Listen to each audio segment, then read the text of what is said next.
Hello, everyone. Welcome to a new episode of the Florida Sound Archive podcast. I'm your host, Jeff Kaiser. And for today's episode, I have on with me a returning guest to the podcast. I'm super excited to welcome back Oba Frank Lords. He was on the podcast back in 2021. We were going through a pandemic. There was all kinds of things going on at that time. And although it was only 4 years ago, it feels like it was a lifetime ago. But he's back here on the podcast. Frank, welcome in. How are you? Hey, what's going on, Jeff? And what's going on, everybody out there in Podcastville? I'm doing good, man. Fantastic. Well, it's good to have you back. I know it's been a while, but you haven't slowed down. You've been pretty active and pretty busy. I've actually picked up speed. At my age, that's not easy, but I've picked up speed. That's good. That's good. I'm glad to hear that you've been very active. And when you were last on the podcast back 4 years ago, we really got into the full journey at that point from your earliest beginnings. We talked a lot about Secret Society, who wound up getting back together, even though at that time of the recording of that podcast episode, it sounded like it was never going to happen, but it did happen. So we're going to get into that as well. We talked a lot about your history with Latin Express and other projects you've done over the years. You have some new stuff going on we're going to get into. Absolutely. So it's going to be a really good episode. So I'm glad to have you back. Thank you for having me, man. And I'm very happy to be here with you, too. One thing we're also going to include in the description of this episode is if you haven't seen Frank's first appearance on the podcast, you'll want to check that out. You'll get the first part of his story, and then we are now recording part 2. So that was the Old Testament. This is the New Testament. I like it. So when you were on in the first appearance back in 2021, we had talked a lot about Secret Society, and rightfully so. Yes. Pioneers of Miami freestyle and beyond freestyle itself, because you guys were a band, you were real musicians, and it's important to acknowledge that because a lot of freestyle groups at that time were not that. So some of them weren't even the actual singer. It was like some pretty boy or pretty girl doing some voiceover, actually mimicking somebody else's voice. Yeah. True. So Secret Society wound up getting back together not that long after that podcast episode. So let's talk about that for a minute. How did you and Rudy decide to bury the hatch at that point, get back together, and even consider reuniting for Secret Society? I got to take a deep breath for that. Well, it was 25 years, okay, that we had not actually practically even spoken to each other, okay?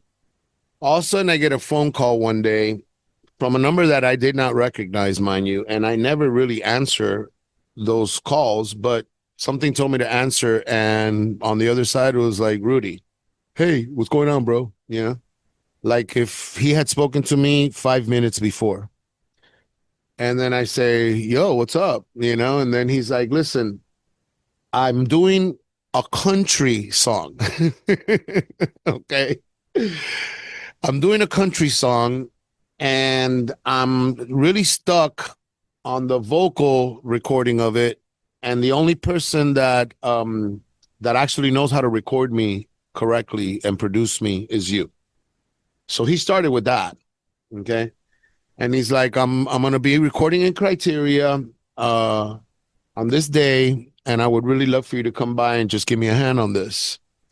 And I don't know what happened to me at that moment. Something just like calmed me really down. And I just said, okay. This was like 2 days after I get to Criteria. I actually walk into Criteria, which is a place that I had not walked into since we recorded there back in the 80s. Okay, because I had not gone into that studio anymore. And all these memories just start coming back. Like, Then all of a sudden I see him walking down these stairs, and it's like, whoa, there's Rudy. And then I look to the left, and there's Trevor, the manager for Criteria, that's been the manager forever, okay, at the place. And I'm just like getting all of these memories coming back and coming back and coming back. So we go into the actual recording room, and all of a sudden, when I look, I see a guy that was our engineer back when we were signed to Vision. He walks into the room. His name is Paul Trust. It's a very great rock producer and engineer. The man is impeccable. And I'm like, oh my God, get out of here. So I give him a hug, you know. Then all of a sudden, the keyboard player for the band shows up, you know, and that's another, you know, mind F, you know, and I'm just like overwhelmed with all of these emotions, right? So I'm like, okay, so let's get started, man. This place is not cheap, so let's get started. So I sat down, and boom, all of a sudden I hear Rudy's vocal come out through the monitors, and I'm back in 1990 or 1989, okay? And mind you, I'm recording a country record, which I am not at all a listener of country music. I mean, I acknowledge that it's a great genre, but it's just not in me. And I'm really getting into the song, you know. So I'm like, wow, this is like really strange. So make a long story short, we finished the recording. We hugged, whatever, blah, blah, blah. Fist pump. I leave, he leaves. And then 2 days later, he calls me. And then he's like, hey, man, you know, that sounded great. I felt so good. And I'm like, you know what? You know, I felt really good too. And then we start talking, you know, just shooting the shit, you know. We start talking, and he's like, why don't we try something? You know, why don't we do something? And I go, okay. So we start working on this one song. Okay. What was it called? Games that we play or something like that. I don't even remember the title right now. I'm really bad with those things. But anyway, we start working on this track, and the track sounded amazing. And we sent it to a friend of ours. His name is Ruben Leva. He works with Sony. And like 2 days later, we're getting offered a distribution deal from Sony. Like nothing. Like, here you go, you know? Then we're talking to some people there that promote shows, and all of a sudden, boom, there's a concert, you know, with a contract with a $10,000 check for us to do the reunion show at this place over here, a brewery in Miami, over there in Wynwood. And I'm like, what is going on here? You know? And then Rudy's calling me every day. He's like, man, I don't know what's going on with me, but it's like songs are just coming to me, you know. And I'm like, me too, you know. And so we're almost like coming up with the same song, but him individually and me individually in my house. And when we start talking, it's almost like the same song, you know. So this was like a really surreal thing, right? So we recorded about 5 songs, put them out actually on our own label with the Sony distribution, and those songs are available at the moment, you know, on Apple Music or wherever you want to see them or hear them actually. And we start doing shows, you know, and we did a couple shows, and you know, the fans coming back and the whole 9 yards, and you know, everything's starting to look really good. And all of a sudden this song takes off in South America, I believe Argentina first. And it starts like doing really good. And so we're planning at this moment to go do a tour of South America, since it's, you know, really infiltrating over there, and it's getting really popular. So there's a radio station out there. I don't even know what the name is. Some Argentinian, you know, people out there. And this is now ending the story. I find out like few months or 6-7 months into this, you know, that Rudy had done an interview on his own, okay, with the station, where the things that were said on the interview were completely like not cool with me, like for For instance, I was called the drummer or my drummer, you know, instead of, my partner, producer, this, that, whatever, I'm not, I am a drummer, but I'm not your drummer. So that really irritated me. And I called him on it and it didn't get fixed. And that was the end of that. So it was short lived. It wasn't even, I don't even think it made it exactly to the year. I think it made it to 11 months. And a lot of very big and interesting things were going to happen. As a matter of fact, the sound of the band had gone into a direction where I think if it would have stayed together, we would have definitely made some serious impact and something historical because, it's very hard for two people 25 years later at this age to capture a young audience. And we did. We had a very young audience following us, for that short amount of time. And it would have been great, but all good things must come to an end. So crazy to hear that you got back together and you went into criteria, all these good vibes were going on, you were coming together like almost finishing each other's thought musically, so to speak. Yeah. And then to have it all almost come crashing down because of what was being said. Ego. Yeah. Ego. That's a very, very ugly word. I hate it personally. I mean, you could be proud, but not egotistic. Egotistic to me is a very solitary word because it only puts you in the room and nobody else there. So even the person that's being egotistic is, isolating themselves from the rest of the world. So I by no means am egotistic. I'm a team player. I love playing with a team. I love sharing my wealth and my happiness. But Rudy is a different kind of guy. He's very talented. Don't get me wrong. Very talented man. I love Rudy, okay, because I do. And I want to put it out there in public that I do love Rudy, because there's no way that you can have spent, one of the best times and years of your life and not say that you still have love for that person. I have bitterness because of, his way of being, but it is what it is, man. I mean, I don't even know how we got together after 25 years. It was something that was, this was like divine intervention because there was no way that I was going to call this person at all. I had even gotten offered a very large amount of money, years before that to get together with him again and do one show. Okay. And I turned it down.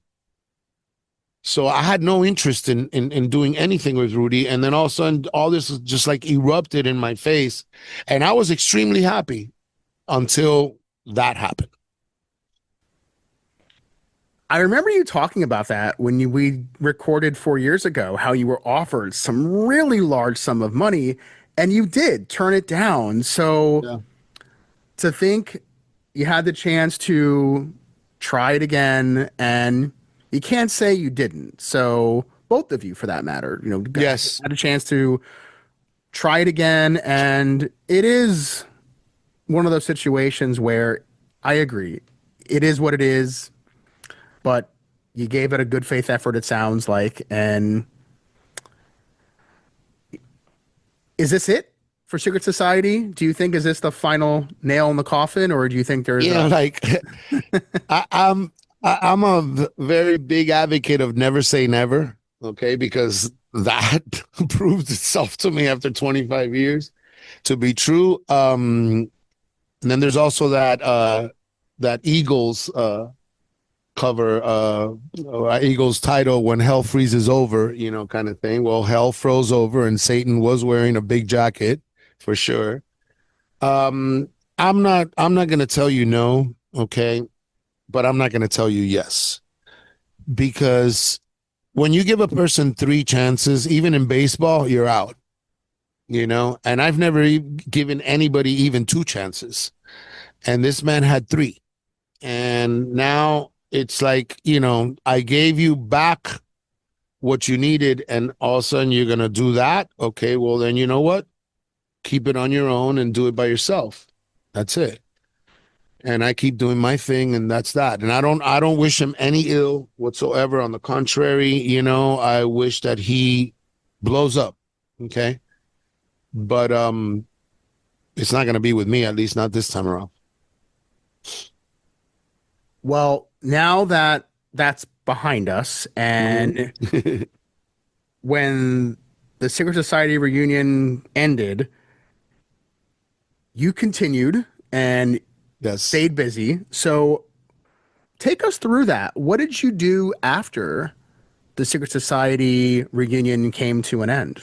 Well, as Secret Society was going, right, with the reunion and stuff, I was still doing what I do all the time. Like for instance, I have a residency which is now 10 years old. We just reached 10 years this year at Coyo Taco, which is where I play every Monday night with DJ Oscar G and my son that plays percussion along with me. And we've been doing this for 10 years every Monday consistently without stop. The only time we stopped was COVID, that that year that everything was closed down. So I was doing that. I was also producing and remixing a bunch of records, okay? And restructuring some production teams that I started working with, and joined up with some other people, like for instance with gentleman by the name of Carlos Torre, which we have a production team called Torre and Lords, and another gentleman that goes by the name of DMS12. His real name is Diego Sanchez. And we produce music, dance music, of course, together. So I started working on stuff with them, which we're going to get into now. Very interesting things have happened since. I kept on putting out my own records as Oba Frank Lords, a lot of them on Made in Miami Records, which is Oscar G's label, and a lot of them on Nervous Records. I also did some music with DJ Roger Sanchez, which it was a record that went really big, very, very big. What else did I do with Roger? Oh, we're still working on remixes and stuff that Roger's putting out of other music, but I did do that track with him. I collaborated with a bunch of different other artists in the Afro-Cuban world, nothing to do with dance music, and did some recordings there too. So I've kept myself pretty busy. I mean, this is what I do, and this is what I love to do, and I don't really have a 9 to 5 at all. Never had one since 1980. So I have to make sure that I work so I can pay my bills. Right. So, I work. How does some of those remix opportunities come about in the first place? Well, a lot of these things, sometimes, when you establish a name and when you establish, like a rapport with, putting out records that keep hitting, like nowadays, it's not really about Billboard, it's like places like TrackSource or Beatport where your songs chart. And, when your songs go to number one, then other labels are watching and then they want to hire you to give them that sound on a specific record. I have been fortunate enough to be one of the pioneers, not only in freestyle, but one of the pioneers of this genre called Afro House, which is now very, very big all over the world. As a matter of fact, the Africans from Africa have started to do their own Afro House, and it's just become like a world thing now.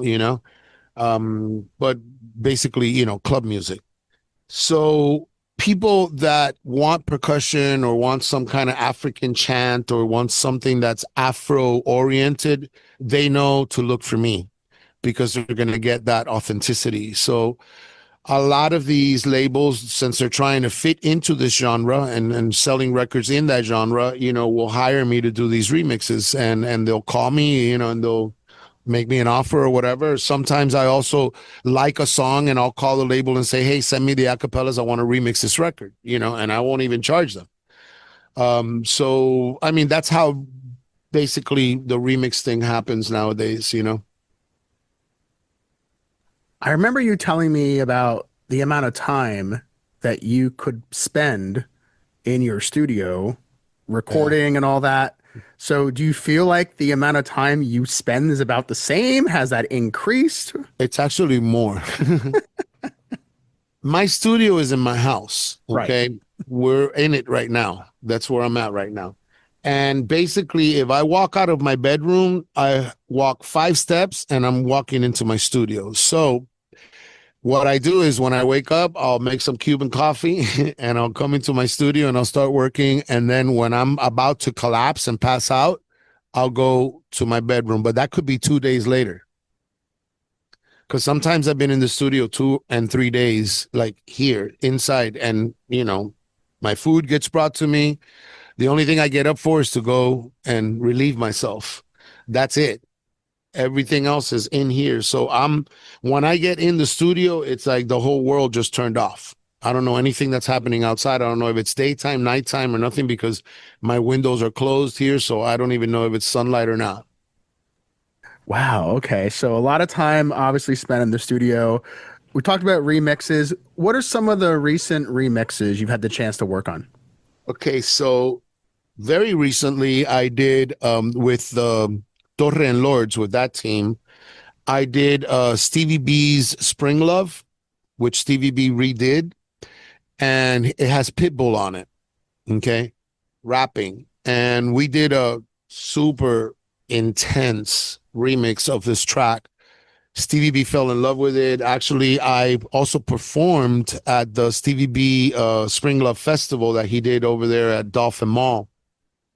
I performed not as myself, and obviously not a secret society, even though Rudy Gil was performing that day too, which was very odd.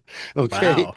Yeah, How, that was really strange. how did that Oh man, that happen? was another one of those, moments, I mean, he got there, I was already there, he was looking for a way to come to say hi or whatever. And basically, he comes up to me, hey, this girl that I'm with wants to take a picture with us, I'm like, okay, let's go.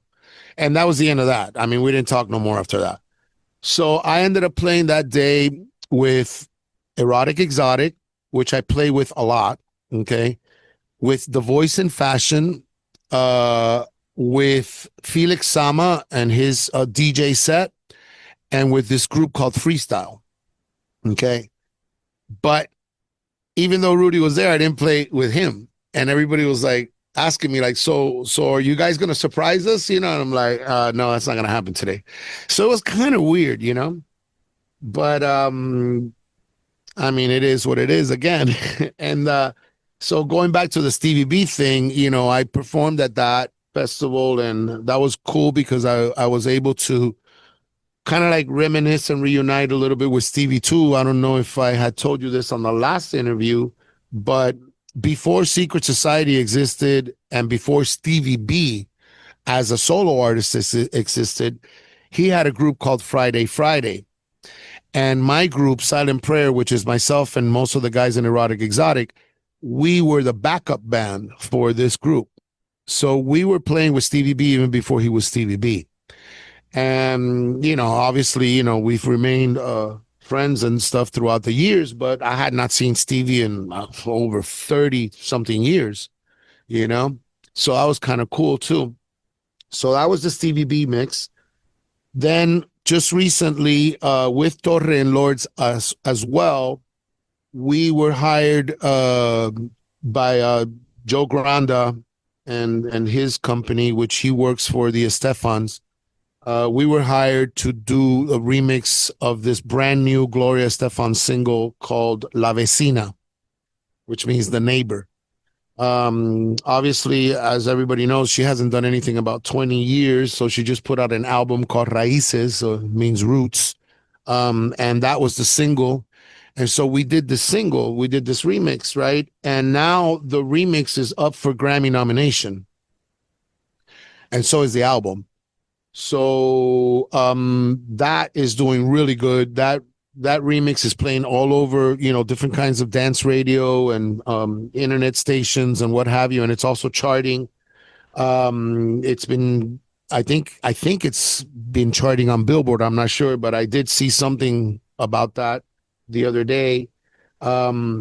and it's doing really, really, really good. And I don't know why I have this funny feeling that this is going to go, into the Grammys, and there might be a very good chance that she might even win it. The Latin Grammy division. I think it's called Electronic, a new Grammy that they have in the Latin Grammys for electronic dance music. So I'm very, very excited with that, and I'm very happy because my only other Grammy nomination ever was also with Gloria Estefan, way back, for a song called Out of Nowhere. Okay. And that was actually nominated. We were one of the five, but Janet Jackson won that year. So here I go again with Gloria as again, up for a Grammy. So I'm keeping my fingers crossed that I get one this time, because I would like one of those little trophies. Oh, I bet. I mean, how amazing is that? I mean, you've had such an awesome career, and just considering that to even be up for the nomination is Yeah. a Yeah. To win in me, that's itself. like the climax, like the Sure. catalyst. That's like the top of the mountain. You get a Grammy, you're already, you're an adult musician now. When you do a remix like that for Mm. Gloria Estefan, does that ever come back in terms of you hearing from her directly as what her thoughts were on that remix, or does anything like that ever happen? Well, yes, I didn't hear from her per se, like she gave me a phone call, but Emilio did tell Joe that they really loved the remix, that the remix blew them away. So they're really, there's a few other remixes to that track, but they're really emphasizing the focus on our remix because it's the one that's actually taken off on radio. So, yeah, they're very excited. And Emilio knows me, and so does Gloria from way back. I mean, we're Miami royalty over here, if you want to call it. But they know Right. me and they know of me, and they're excited. So we're all very excited. I'm just hoping that this record hits as big as it should, because she deserves it. She's been out for 20 years, and the record is really good. The whole entire album is really good. I mean, it's almost like that Mi Tierra type quality, extremely well produced, great songs. I mean, everything. So I have a feeling she's going to hit it. Hopefully that is what happens, and Yes. you can see that success, and everyone can get that trickle down effect of that success. And Yes. certainly that is a really cool story to hear, Frank. And I know you mentioned about the other cut you mentioned with Stevie B and Pitbull. Yes. So, same question as far as that goes, as far as someone like Pitbull, who again, Miami through and through. Yeah. Have you ever had any discussions or any meetings at all with him? With Pitbull, I have history.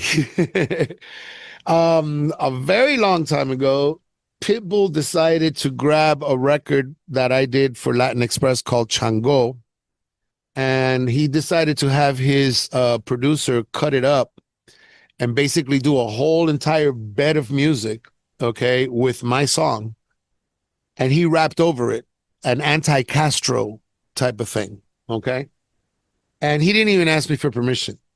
All of a sudden, this record comes out, okay, it's on the radio, and I'm listening to the radio, and Felix Sama is actually on that day, and I called Felix, and I'm like, yo, did I just hear right, or is that Pitbull rapping over my record? And he goes, no, you heard it right. And then I'm like, oh, okay. So my manager at the time said, you know what, let's wait a minute, let's make sure that this is a real thing, and then I'll contact. So we waited like 4 months. The record is like every day, every hour in Miami. Imagine an anti-Castro record. That was like a theme song, right, for the Cubans. And all of a sudden we contact his management, and at that time Telemundo or Univision, one of those two Latin stations, was planning an interview with Pitbull about this song, because it was a time when it was they were saying that Castro had died. I don't know if you remember, way back. And people thought that he had died, so basically the whole hoopla and everything, they wanted to do this interview. And then when we spoke to Pitbull's management, they told my management to have me come as well to the interview. So we did the interview, and then after that, we sat down and we negotiated because the record was already out and nobody had bothered to negotiate with me. And you are using my track, so that was that one. Needless to say, I made a lot of money on that because it went not only in Miami, it took off overseas, it took off in Spain, it took off in Japan, it took off in a billion places. And he didn't even expect that to happen. So each time that it would take off in a different territory, I would get a nice check. Not to mention the royalties, that came with it. Right. Then later on, much later on, like maybe like 3 years ago, Pitbull decided again to use the melody of my very big song, Dark Beat, okay, with Oscar G and Ralph Falcon. He decided to use that melody and then write vocal lyrics over it, singing another lyric, but to that melody. So again, he had to come to the table and negotiate, but this time he had to negotiate with Oscar and Ralph because they were the original writers of that song. So with Pitbull, I've had a couple of, historical things happen. I would love to actually sit down and work with him on a track one day. I haven't really pushed the issue, but I would really love to sit down and work on a track with him one day because I think that I could come up with a really good hit for Pitbull. He needs that Afro-Cuban thing because he's so Cuban, but his music is not really involving that in it. You know what I'm saying? It's very electronic and stuff like that, the hip hop part of it or whatever. But I think if I do like an Afro house record and he's rapping on it, I think it'll blow up.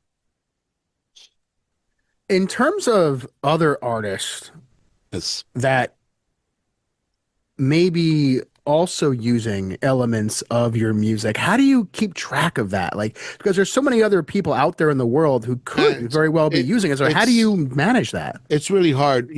For instance, Dark Beat has probably anywhere near or over 700 remixes. Okay. I even heard a version by Deadmau5 of Dark Beat that he's got another guy singing with a German accent, a guy like a cover. Okay. It wasn't even a remix. He hired a guy to sing what I sing. Okay. And recorded him. Okay. There's a lot of other things that people use from my tracks, mostly percussion. Like, I'll give you a really interesting story. A long time ago, I had a group called Dogma, okay? Very underground group. It was right before Latin Express, and we put out a song called Más Suave, okay? This track had these shakers in it, okay, that later on got sampled, I believe, by Todd Terry, okay? Just a shaker, like that. And this was put in his remix of Everything But the Girl Missing, that song, When I Miss You Like the Desert. Okay. That little shaker was then used by John Cicada, these other guys that sang that, Where Do You Go? I forgot their name right now. I'm really bad with names, but anyway, it was used on a billion tracks. And then all of a sudden, a Roland keyboard comes out and it has that sample in it of my shaker, me playing this, okay? So that's one of them. Then congas, timbales, I hear records in the club sometimes when I'm playing and I'm like, that's me, but I didn't record that. Somebody sampled it and put it on the record. So keeping track of it is very hard. Obviously, nowadays, it's not even worth suing anybody because the actual artist isn't even making that much money in royalties to begin with. So why am I going to even bother you for 25 cents? So basically, I'm very open with people sampling me.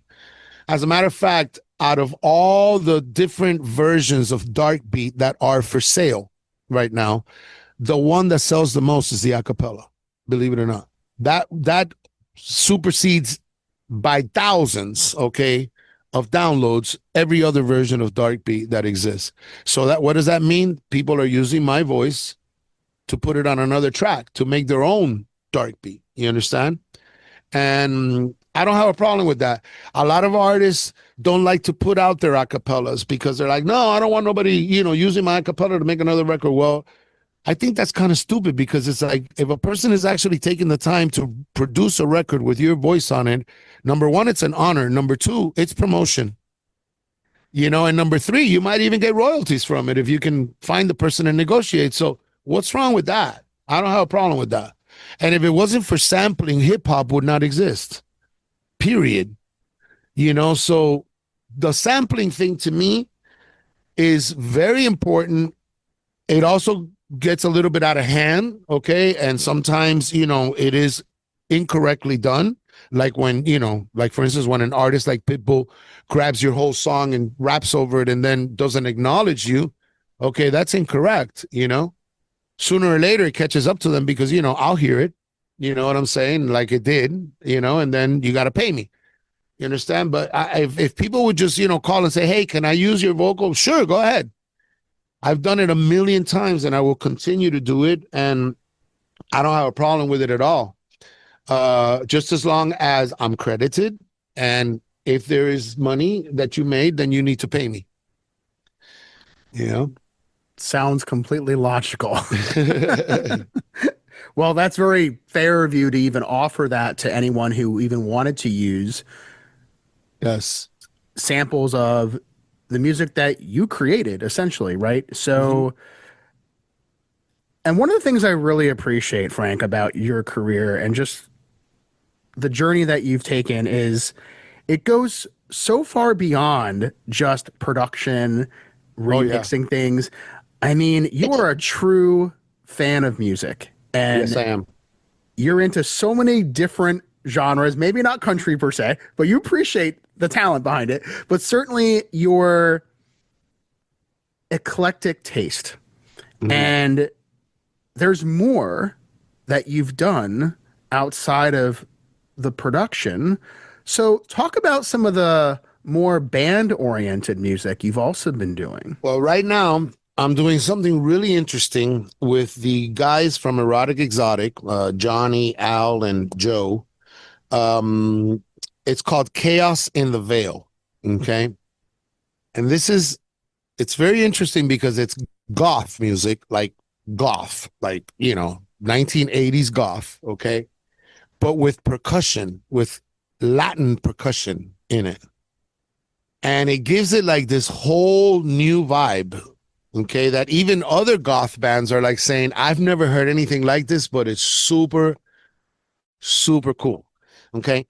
This group, we have a few records out. We have a few songs out. Two of them are actual remakes. One of the A Forest by The Cure, and another one, Bauhaus's Bela Lugosi's Dead. Okay. And then, of course, a bunch of original tracks. It's a straight up goth band. I mean, we dress like vampires, all black. We play in goth clubs, which to me is great because that's one of my favorite eras of my life, back in the 80s when I was, wearing the makeup and all that kind of stuff. So I feel like a kid again, not to mention that I'm doing this with my friends, my brothers that I love. And it's actually making an impact, and people are beginning to really look for this group. So that's like a completely separate angle from what I do, completely, like night and day. I also do salsa music, with other artists as well, or I'll play on on jazz records, that nobody's ever heard of, that nobody even pays attention to, except if you're in the jazz world, but I'm everywhere because to me, music is not a genre. Music is a feeling. So everybody has different feelings. Like one day you could be pissed off and you're screaming. So that would be rock.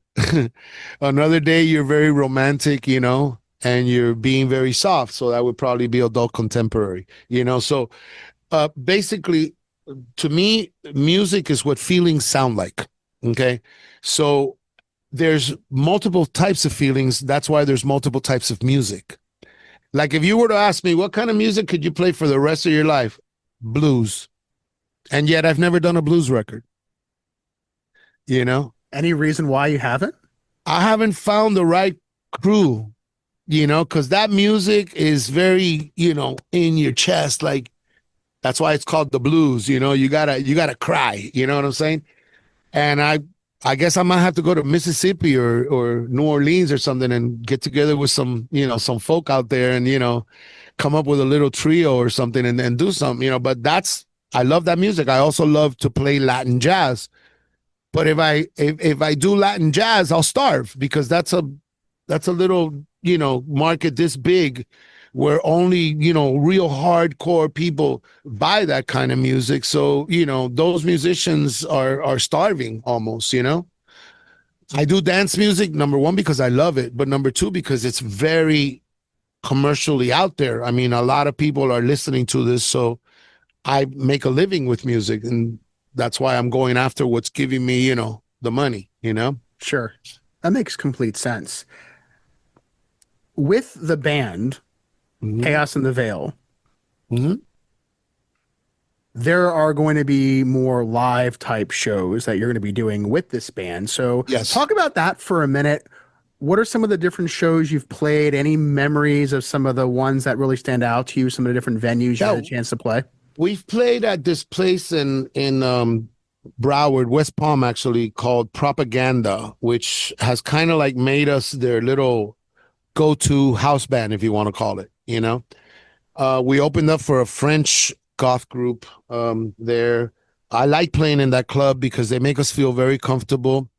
This DJ Jason Lanyard, is it? Yeah. Which is a goth DJ. He used to work at CBGB's. He loves us. He's actually the guy that I would think discovered us. Okay. He plays us on his podcast all the time. So I love playing there. We've played other minor, venues here in Miami and stuff, but Miami is not really all into goth, so it's more like a Broward thing, and now we're trying to look for other states, that are doing this, like Washington and other states that have a goth type of thing.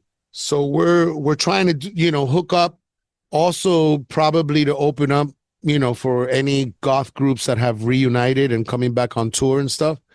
So that's where we're at right now. At the moment, we're trying to just establish the venues that we're going to be playing at and stuff like, because it's a big band. So there's a keyboard player, there's a guitar player, a bass player, myself on timbales, my son on congas, and then Johnny, which is does vocals as well and plays minor percussion. So it's a lot of us on stage. So we can't just play anywhere. We got to find venues that have stages. And as you well know, that is a thing of the past, especially here in Miami, because it's all about the DJ.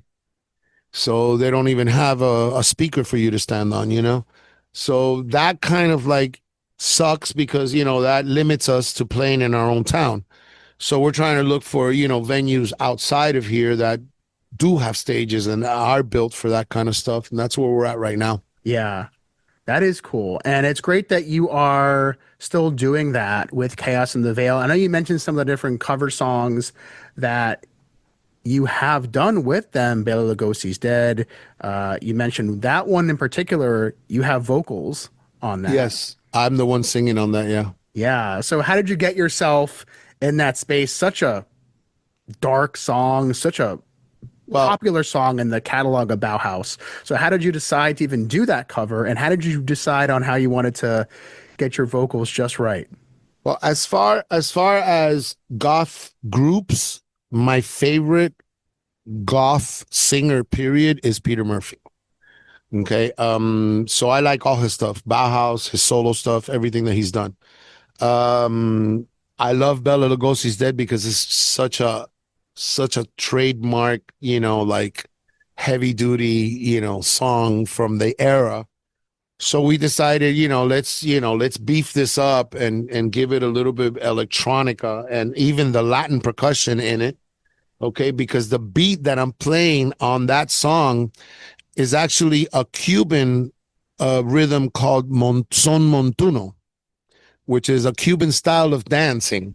that's very slow.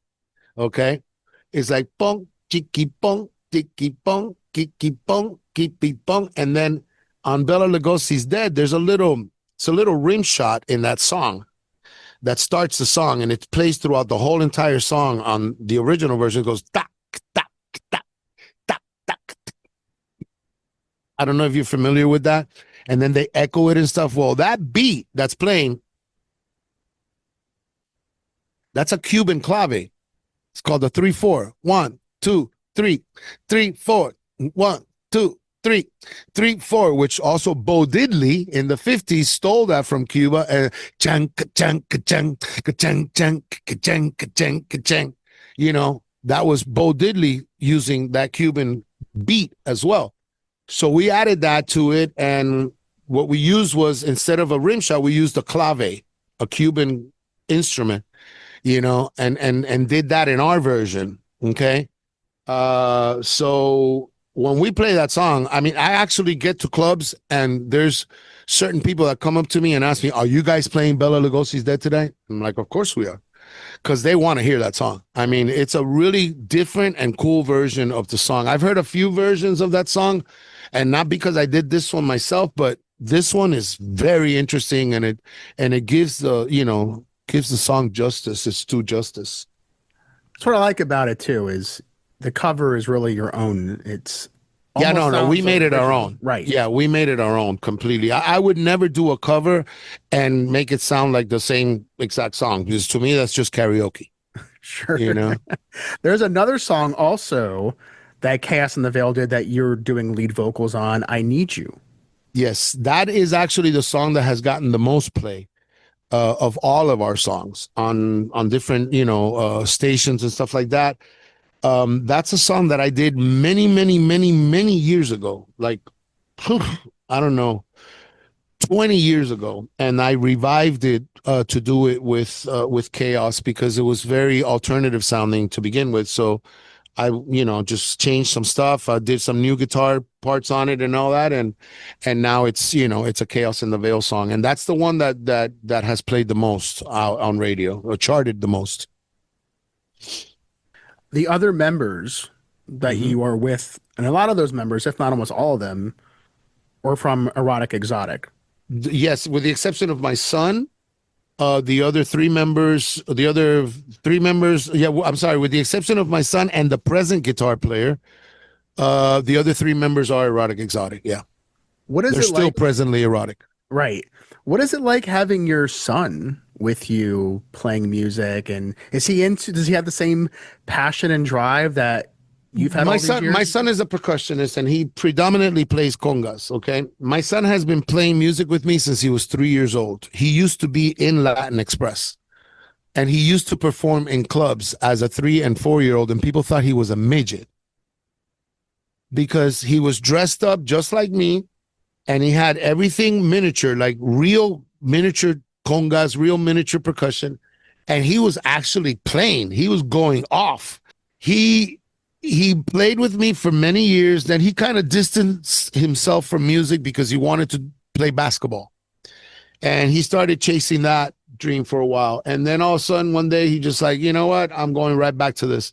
And he started playing with me, and we haven't stopped playing since. He plays with me on any group, any performance, anything that I do on a stage. My son is right there next to me, and it's almost like we're one person.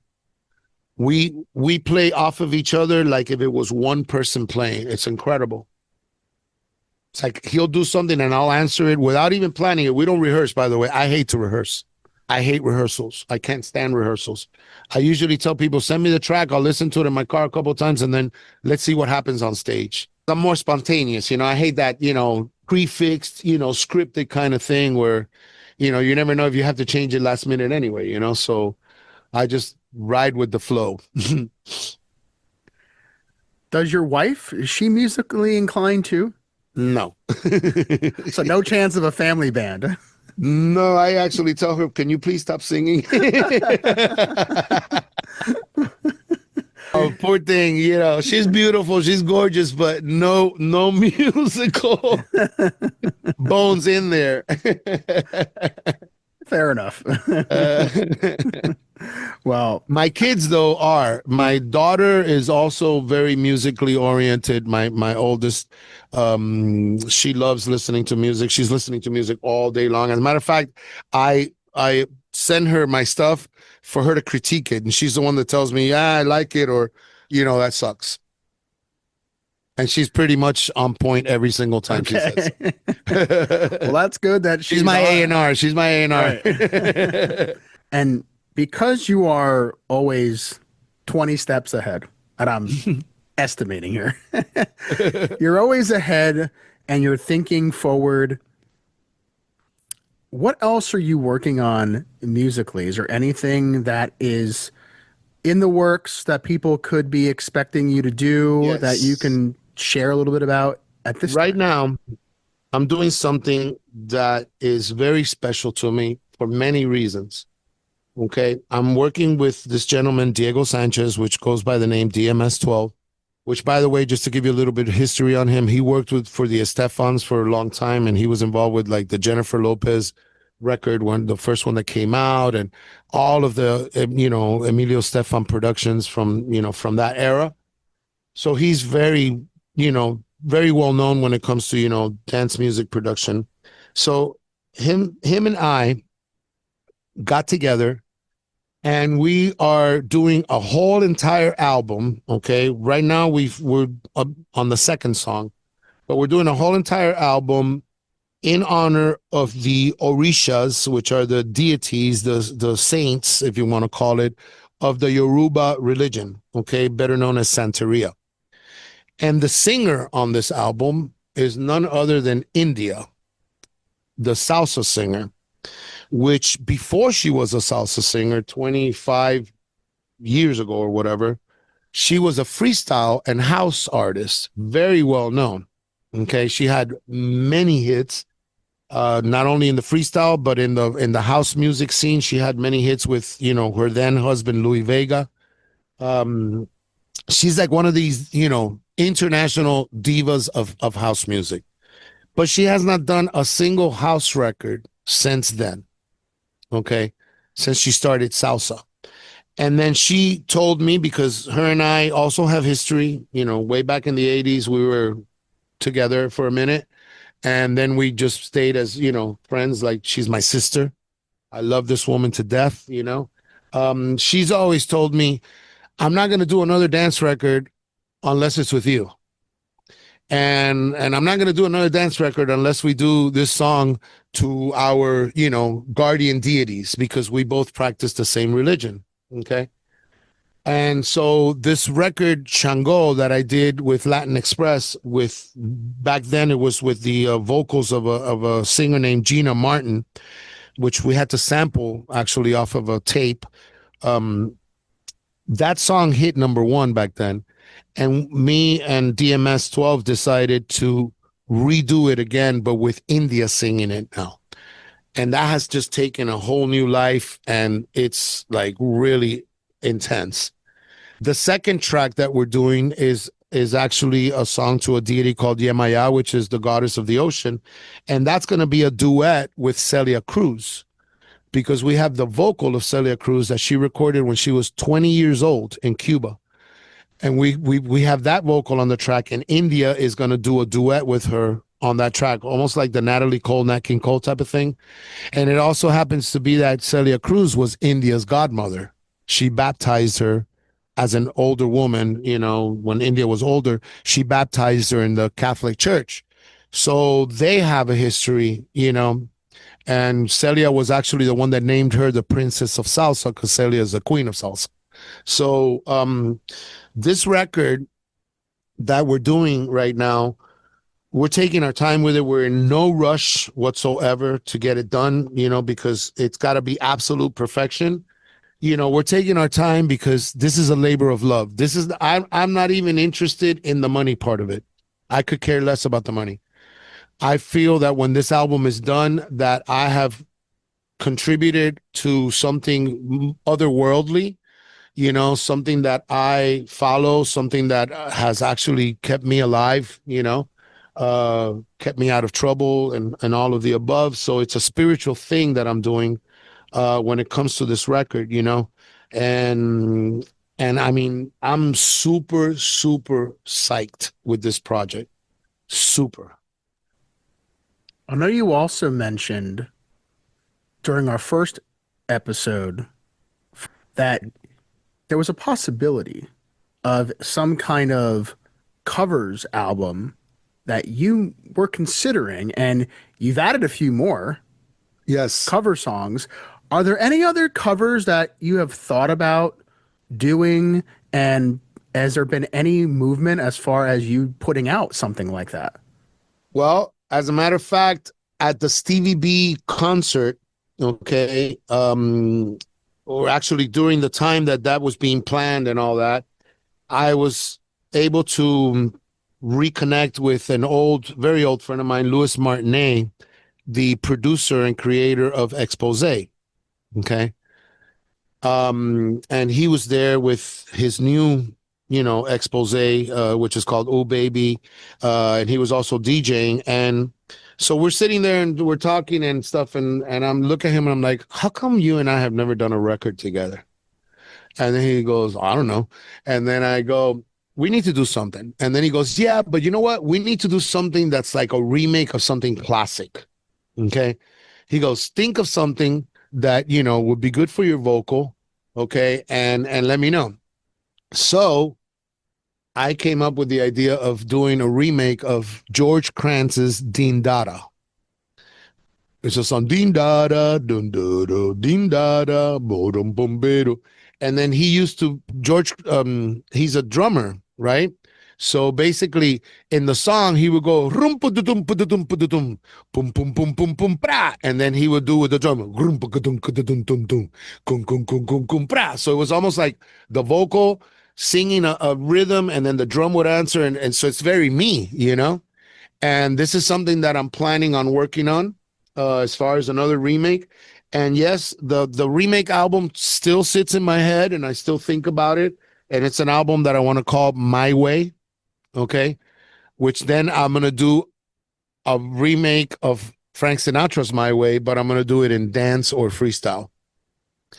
Okay, just to make it the title track of the album. But Right. then other songs that I would love to cover. I mean, I have a cover of Tears for Fears, Mad World. I did a cover of Yaz, Situation. I did Eurythmics, Here Comes the Rain. Of course, this cover of Bauhaus, Bela Lugosi's Dead. And then I'm just thinking of other covers, that I want to do. And it doesn't have to be all dance music. It could be any genre of anything that I like. Okay. So I might even do an old Cuban record, but then do it, in my way. Right. Hence the title. Exactly. And that's what I like about it too, Frank, is that the fact that you incorporate all these different styles of music. Originally, the sounds are vastly different. Maybe not so much some of the 80s stuff, but you Yes. go from something like the Eurythmics, for example, to Depeche Mode, to something I did like, Depeche Mode too. That's also in the oh, covers. That the Personal Jesus. Yeah. you did, to something like Frank Sinatra. I mean, that's Yeah. polar opposites of the spectrum there, but that's what we can expect from you. Frank Sinatra with a Marilyn Manson style vocal. Figure that one out. Yeah, yeah, totally. And you know what? When I had listened to the cover of Bela Lugosi's Dead, Okay. one of the one of the first things that came to mind in terms of how your voice sounded, the later version of Leonard Cohen. Did you ever hear his voice in the later years? Absolutely. It just reminded me of that. I don't know if it was just me You're or not the first person that tells me that. And really. then the other day, somebody said, which this is really funny that you're saying this, because somebody said to me, you sound like Leonard Cohen and Charles Aznavour when they were older together. And I'm like, what? And I'm like, where'd you come up with that? And then I start listening to older recordings of Charles Aznavour, right? And it's there. It's that rasp and that deep grit, almost like I've had too much Yes. brandy, you know? That is, you're right though. It's that grit, that sound, That's that grit. Yeah, yeah. yeah. And that just comes from my influence, you know. I'm from that rock era, you know. I used to be in the mosh pit, you know, and all that kind of stuff. So I'm, you know, and I like everything hard. I like things to sound huge, you know. So the voice has to be that huge. You understand? But yeah, the Leonard Cohen thing, it's funny that you brought that up because just the other day somebody told me that I sound like a mix of Leonard Cohen and Charles Aznavour when they were older. Right. Right. You Wow. Okay, that's great to hear that I'm not the only one got who. a good ear. You got a good ear. Well, I dig it. I really love the vibe. And just as far as you staying connected to what's also going on in the scene, no matter what genre of music it is, are you still going out to shows yourself? Are there still bands that come to town that pique your Absolutely. interest? Absolutely. Yeah, yeah. Especially the old bands that are reuniting, you know, like I saw what's this The Mission UK. Okay, I saw them not too long ago. You know, any one of these old groups that comes back, I always try to catch, especially from the 80s, because that was my favorite era of music, period. And yeah, I go to a lot of shows. Uh, Number one, because I'm invited, sometimes because I'm playing like with another group that might be opening or whatever. But I do like to keep, you know, pretty much relative and active, which was going on, you know. It's great that so many bands still do reunite like that. For those that may not have ever seen them before, get a chance to finally do. And then someone that grew up with it, like yourself, who it's nice to go back and revisit some of those Oh times. yeah, I just went also to see Depeche Mode not too long ago when they were down here. Oh, That was nice. pretty cool. Yeah. I mean, it was just the main two guys, you know. The other rest of the members were not there. But it was very cool, you know. And Tears for Fears, obviously, whenever they come, that's my favorite group, period. So whenever they come, I'm there. And I love to see all those groups. I can only imagine how things are going to be 5 years from now. Oh Uh, God. will there be a part three? It's possible. So, because it doesn't You sound mean a like part four? For Secret Society, that would be a part four. that'll be a part four. Right. But a So, part three for our interview, yeah. yeah, yeah, You can yeah. count on that one. And a part 10 too. We never Whenever you know. need me there, I'm there. I appreciate it, Frank. It's just been so great getting a chance to catch up with you Yeah. and to see where things have been the last couple years. And it sounds like there's no stopping at any time soon. So keep up with what you're doing. God And willing, no. You know, as certainly, long as I have health and as long as my ears work, I'm good. Because well, I can't be without music, man. I cannot stop doing music. If I don't play my drums at least once a week, I'm like a fish out of water. Yeah. as we get ready to close things out, I would love to give you the last word. Any final thoughts you'd like to share to the folks out there? The floor is yours to take us home. I want to talk about one thing that has me a little bit concerned and bothered. Okay. And obviously, you know, on a major spectrum, it could be very dangerous, but in the music world specifically, it has me extremely bothered. And this is called AI. Okay. I know for a fact that there's a lot of groups and productions out there right now that don't have an actual human singer singing. It's a robot, it's AI. Okay. That has generated this vocal. As a matter of fact, there's a Korean band, girl group that is all AI. There's no real humans in it. The videos are all AI. And I think they even went up for a Grammy, if I'm not mistaken. Okay. Now, what bothers me is not that they're using these robots to create a song, because that's cool. Okay, you got a robot to sing for you and it sounded nice. That's awesome. But what bothers me is that right now, if you get, and let's say, for instance, you want to get a Frank Sinatra song, right? And you can't get the a cappella because it's got all this other music around it. But if you put that through AI, the robot will give you Frank Sinatra's vocal. It's not Frank Sinatra, though. It's the machine doing it. Exactly and identical to the way that he sang it, nuances and all. Okay? Which is cool. Well, the worst part is Frank Sinatra cannot get any money from that because it's not him. So the government or whoever the powers that be, that are controlling or not controlling this at this moment need to do something about it because, for instance, anytime now you want Arnold Schwarzenegger to sing a Whitney Houston song, and you could do that.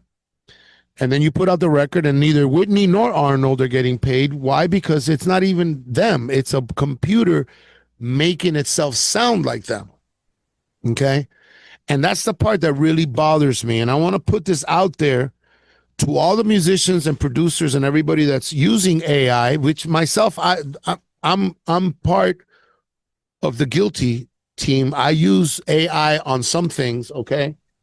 But if I was to do an AI cover of a record, I would make sure that the original writer, artist, or singer of that record is getting paid, even though it's not them on that recording or their estate, for that matter. Because what's going to happen if this keeps going on? People are, ripping off anybody's record. You could get a Michael Jackson record right now and put it through AI, and you have Michael Jackson's a cappella, clean as a whistle, to make whatever song you want, and then Michael's not getting paid. I know it wasn't him singing it. I know it was the AI, but if he wasn't singing it in the first place, AI wouldn't be able to create it. So you have to give that credit, monetarily and visually. You have to say Michael Jackson, not the robot that sounds like Michael Jackson did this. So that's something that has me very worried, very concerned on a worldwide level, and other things that don't have anything to do with music. It has me extremely concerned because nowadays you could come up with a video of me shooting somebody, and then take it to the cops and say, hey, look, I just recorded this guy shooting somebody. It never happened. People could get away with these things, and as the technology improves, it's going to be flawless, and it's going to be in a way where you're not going to be able to notice that it's a little bit slow and it's got that AI looking kind of vibe. Pretty soon it's going to be just as real life is, okay? And then the worst part is it's called artificial intelligence. That word, intelligence, is a very scary word because it means smart, and it's getting smarter. And since it's a perfect thing because it's a computer, okay, that intelligence is going to go over our intelligence someday. And one day when we want to turn it off, it's going to say, F you. You can't turn me off. I'm going to turn you off. Okay? And then we're screwed because they could turn off the grid. They could turn off anything. And so, this is something that I know we're going out of the music conversation, but as a human being, as a native of Earth, and as a person that's living here on this planet and also has children and grandchildren, I'm very concerned of what the future has to hold when it comes to this thing. I know that AI is doing wonderful things like, finding cures for cancer, things that humans couldn't possibly do because our intelligence doesn't reach that. But we have to be careful with how intelligent we make this thing, because we might be looking at, Terminator pretty soon, and I'll start with music. With music, I'm not at all pleased with people creating an AI version of somebody else's song and not giving them royalties for it. And that's pretty much it. Oh, and I want to send my blessings to everybody that is looking at this and that will be looking at this in the near future. To you, Jeff, to your family, to all your loved ones. Keep it real. Let's fight for peace, people. We're killing each other for no reason. Doesn't make sense. And let's just keep this thing going. And music is love. Love is music.